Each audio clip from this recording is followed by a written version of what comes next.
Alors Julien, écoute, on est très heureux de te rencontrer. Merci de nous Bonjour. accueillir ici à la gare de maintenance des trains du Disneyland Railroad. Ça fait plus de 7 ans que tu travailles ici sur cette attraction assez emblématique du parc. Ouais. Et on avait envie que tu nous montres un peu ce que toi et les autres équipes, bien sûr, de la maintenance, faites sur les trains actuellement pendant cette fermeture. Tu nous Bien. montres ça? D'accord. Je vous invite à passer à l'intérieur du garage. Allons. Ça- Donc, on se trouve à l'intérieur du garage dans lequel on peut stocker 3 trains, tout en sachant qu'on dispose de 3 locomotives, dont une qui se prénomme le Holiday, qu'on a ici devant. À côté, le Cody qui est en partie démonté, le Washington, et une partie de l'Eureka qui se trouve au fond de l'atelier. Nous, notre activité est d'entretenir, de mettre à disposition les trains tous les matins pour les opérationnels. L'opération qui se fait là pour le moment, c'est une décennale.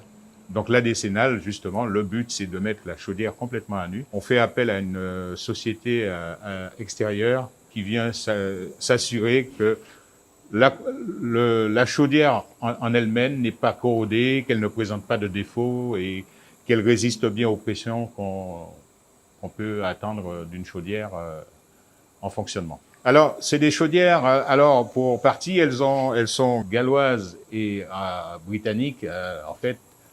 Donc, ils sont partis de vraies locomotives américaines qui existaient, donc ils les ont réduites. Tu nous montres un peu comment ça fonctionne? Voilà. Donc, pour les faire fonctionner, le but, c'est de produire de la vapeur. Ouais. Comme à l'origine, produire de la vapeur. Donc, pour produire de la vapeur, il nous faut de l'eau et un combustible. Donc, on fait chauffer de l'eau, on crée de la vapeur qu'on vient stocker pour pouvoir faire fonctionner le train.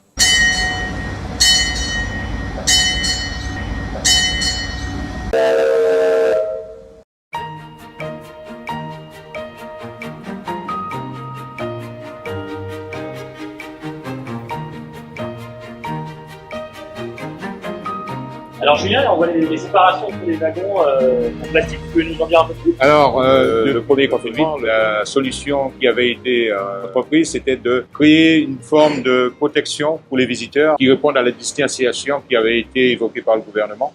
Est-ce que tu connais la longueur d'un train? Alors, À peu près. c'est à peu près, le train long, c'est 60 mètres de long. Ouais, quand même. Ouais, 60 mètres de long. Peut-être la hauteur de la tour de la Terreur. Voilà. C'est une attraction familiale. Les parents peuvent venir avec leurs enfants et peuvent aussi embarquer leurs accessoires. Donc l'avantage, c'est à l'amont et en aval de chaque wagon, on dispose d'une plateforme sur lesquelles on peut quand même disposer des poussettes et tout ça. Vous Voilà. mettez des poussettes ici sur les Voilà, c'est ça. C'est des fauteuils roulants aussi. Voilà, des fauteuils pareil. Donc il y a des wagons qui sont prévus à cet effet, Adaptés. donc qui sont adaptés. Bien, je vous invite à monter, à prendre place dans un wagon. Allons-y. Alors Julien, tu as un vrai puits de connaissances. Comment tu as fait pour cumuler tout ce savoir au fil des années? Moi, initialement, j'étais sur les rollers. J'ai débuté sur les rollers, plus particulièrement Space. J'ai travaillé aussi sur les DAC. Et à un moment donné, on m'a proposé d'être en shadow avec mon ancien collègue qui était lui en charge du Simtrain. Donc, c'est ce que j'ai dû faire pendant quelques années. Quand il était absent, je le remplaçais. Donc, je participais aussi à l'activité du Simtrain. Et il est venu le moment où on m'a confié l'attraction. J'ai trouvé que c'était très intéressant mécaniquement sur le fonctionnement des véhicules authentiques. Donc, je me suis très vite adapté, je me suis documenté, je me suis appuyé sur le savoir et l'expérience des techniciens qui travaillaient déjà là. Et voilà, depuis, j'y suis. Il y a un ressenti avec la machine. C'est pas comme une voiture où on met le contact et on démarre. Un train, ça chauffe, ça monte en température. Du coup, tu es devenu un super passionné des... Ah, j'adore les machines à vapeur, j'adore les machines à vapeur. Donc ça ne se limite pas qu'à Disney en fait. Ça s'étend même à l'extérieur. C'est-à-dire qu'il y a des petits trains en France qui m'intéressent, ou même en Europe, où j'apporte la même curiosité en fait, savoir comment ça fonctionne. On m'invite de temps en temps à voir comment ça fonctionne. Je vais voir comment font les autres aussi avec leurs machines à vapeur. Et quand j'ai un souci, quand j'ai besoin d'une solution, voilà. Donc Tu es devenu un vrai passionné de train comme Walt Disney l'était. Ouais. C'est passionnant. Et une aventure qui, j'espère, va encore continuer bien longtemps, puisque même les techniciens qui sont ici, ils sont très attachés à leur machine. Justement, est-ce qu'il y a des nouveaux cast members, des plus jeunes qui arrivent à qui tu transmets cette passion du train? Je réalise des shadows Il y a beaucoup de techniciens du parc qui me demandent de venir faire un shadow. Je les accueille très volontairement. Ils en sont ravis.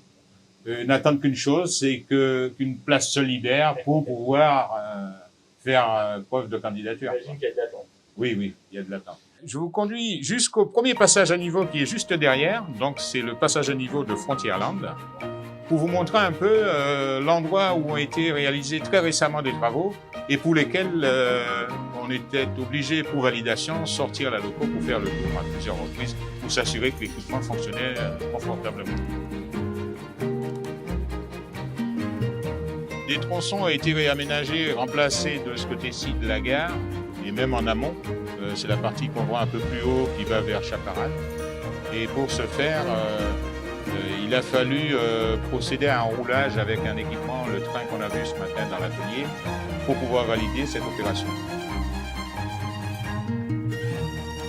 Donc ici, c'est le château d'eau. C'est le château d'eau. Oui. Comment vous procédez au ravitaillement des trains Alors, le ravitaillement se fait ici. Donc, à chaque tour de circuit, en fonction de l'utilisation qui a été faite, les cast members vérifient le niveau de leur tendeur, c'est-à-dire le tendeur, la cuve qui se trouve à l'arrière du train, à l'arrière de la locomotive, et nécessairement se positionnent ici pour se réavitailler en eau. Donc, ils ont ici un bec verseur qui vient, une goulotte qui vient se mettre sur le tendeur et par le biais duquel ils viennent déverser une quantité d'eau en un temps record. C'est une fois tous les tours? Une fois tous les tours. Écoute Julien, encore merci beaucoup pour toutes ces informations précieuses. On est allé dans un endroit qu'on n'a pas trop l'habitude de voir et on ressent toute la passion que tu as pour ton travail. Ben, tout le plaisir a été pour moi.